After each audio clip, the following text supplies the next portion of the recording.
Friends, ಒಂದು ಜೀವನದ ಸತ್ಯ, ನಮ್ಮನ್ನ ಉದ್ಧಾರ ಮಾಡೋಕೆ ಯಾರು ಬರಲ್ಲ. ನಮ್ಮನ್ನ ಹಾಳು ಮಾಡ್ಬೇಕಂದ್ರೆ ಎಲ್ಲರೂ ಬಂದಿರ್ತಾರಲ್ಲ, ಹೌದಿಲ್ಲ? ನಮ್ಮ ಬಗ್ಗೆ ಕೆಟ್ಟದಾಗಿ ಹೇಳ್ಬೇಕು, ನಮ್ಮ ಬಗ್ಗೆ ಕೆಟ್ಟದಾಗಿ ಮಾತಾಡಬೇಕು, ನಮ್ಮ ಬಗ್ಗೆ ಕೆಟ್ಟದಾಗಿ ಏನು ಬೇಕಾದ ಅನ್ಬೇಕಂದ್ರೆ ಜಲ್ದಿ ಬಂದಿರ್ತಾರೆ. ಅದು ನಮ್ಮ ಬಗ್ಗೆ ಒಳ್ಳೇದಾಗಿ ಹೇಳ್ಬೇಕಂದ್ರೆ ಯಾರು ಬರಲ್ಲ. ಅವ್ರು ಚೊಲ್ಲಾರಪ್ಪ, ಅವ್ರು ಮಟ್ಟಿಸ್ನಾರ ಅಂತ ಯಾರು ಹೇಳಲ್ಲ. ಅವ್ರದ್ದು ಎಲ್ಲ ಕಲಸ ಆಗ್ಯಾರ, ಔಟ್ ಆಗಿಬಿಟ್ಟಾರ, ಮೆಂಟಲ್ ಆಗಿಬಿಟ್ಟಾರ ಅಂತ ಹೇಳೋರು ಫುಲ್ಲಾರ. ನಿಜ ತಾನೆ? ಈ ಬೈಗಳು ಆ ಥರ ತಿಳ್ಕೊರಿ. ಯಾವ ಥರ ಹೇಳ? ಫಸ್ಟ್ ಬೈತಿದ್ದ ಆ ಥರ ತಿಳ್ಕೊರಿ, ಗೊತ್ತಾಯ್ತಾ? ಆ ಮಕ್ಕಳು ಹಂಗೆ ಮತ್ತೆ ಏನು ಮಾಡೋಕ್ಕಾಗಲ್ಲ. ಇವಾಗ ಬೈಬಿಡೋದಂತ ಡಿಸೈಡ್ ಆಗಿನಾರ, ಅದಕ್ಕೆ ಸುಮ್ಮನೆ ಆಗೀನಿ.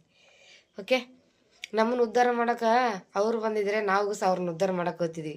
ಅವ್ರು ನಮ್ಮನ್ನು ಉದ್ಧಾರ ಮಾಡೋಕೆ ಬರಲ್ಲ, ನಾವು ಅವ್ರನ್ನ ಉದ್ಧಾರ ಮಾಡೋಕೆ ಹೋಗಲ್ಲ. ಅಷ್ಟೇ. ಅವ್ರ ಪಾಡಿಗೆ ಅವ್ರು ಇರಲಿ, ನಮ್ಮ ಪಾಡಿಗೆ ನಾವು ಇರ್ತೀವಿ ಅಷ್ಟೇ. ನಮ್ಮ ತಂಟಕ್ಕೆ ಅಸ್ಸಲು ಬರ್ಬೇಡ್ರಿ ಅಷ್ಟೇ. ಯಾರೇ ಆಗಲಿ ಒಳ್ಳೆಯವ್ರ ತಂಟಕ್ಕೆ ಹೋಗ್ಬೇಡ್ರಿ, ಕೆಟ್ಟವ್ರ ತಂಟಕ್ಕೆ ಹೋಗ್ಬೇಡ್ರಿ. ನಿಮ್ಮ ಪಾಡಿಗೆ ನೀವು ಇರ್ರಿ. ಎದಕ್ಕೆ ನಮ್ಗೆ ಈ ಸಾಹಸ? ಏನಂತ್ರಿ?